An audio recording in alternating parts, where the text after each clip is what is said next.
राज्य माझा न्यूज, आपल्या हक्काची डिजिटल वाहिनी। अंबरनाथ एमआयडीसी दलालांचा सुळसुळाट झाला असून एमआयडीसीचे प्लॉट 4 ते 5 पट दराने विकले जात असल्याचा गौप्यस्फोट उद्योजकांच्या आमा संघटनेने पत्रकार परिषद घेत केलाय। अंबरनाथ एमआयडीसीत गेल्या काही वर्षात रीतसर अर्ज करून प्लॉट घेतलेला एकही माणूस सापडणार नाही।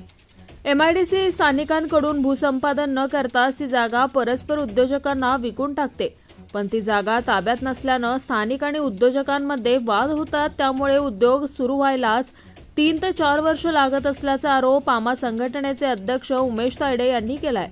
अंबरनाथ एमआयडीसीत स्थानिकांचाही त्रास असून ट्रान्सपोर्ट, लेबर अशा सगळ्या सुविधा दुप्पट ते तिप्पट किमतीने घ्याव्या लागतात, ज्यात उद्योजकांचं नुकसान होत असल्याचा आरोप तायडे यांनी केलाय। या सगळ्याला कंटाळून अनेक मोठ्या कंपन्यांनी आपलं बहुतांशी उत्पादन राज्याबाहेर नेलं असून यामुळे आपला रोजगार कमी झाल्याचा दावा उमेश तायडे यांनी केलाय।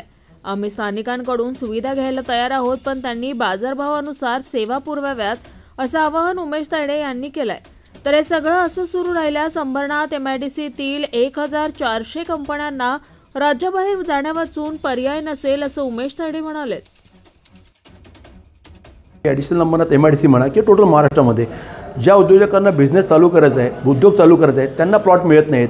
आपल्याकडे सगळे प्लॉट हे फक्त दलालांमार्फतच मिळत आहेत आणि इथे ॲक्च्युली रेट जर 7 ते 8,000 स्क्वेअर मीटर आहे पर स्क्वेअर मीटर।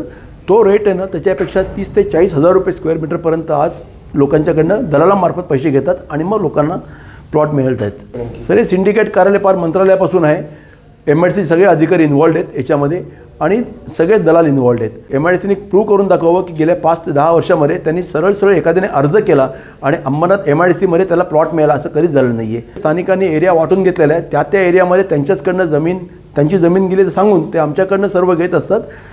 त्यांचाच लेबर घ्यायचा, त्यांचाच ट्रान्सपोर्ट घ्यायचं, त्यांचाच फोर्कलिफ्ट घ्यायची, त्यांचाच हायड्रा घ्यायचं, सर्व काय त्यांचंच घ्यायचं आणि मार्केट रेटपेक्षा ते म्हणतील त्या किमतीला डबल टिबल किमतीला जात आहेत। त्याच्यामुळे आमचे कॉस्ट ऑफ प्रोडक्शन हे प्रचंड प्रमाणात वाढत आहे। हे आता असह्य झालेलं आहे। आम्ही एक रस्त्यावरती येऊ आणि तरी काम होत नसेल तर निश्चितपणे आम्ही आमचे उद्योग बंद करून परराज्यात जाण्याची नाईलाज म्हणून जाऊ। राज्य माझा न्यूज, आपल्या हक्काची डिजिटल वाहिनी।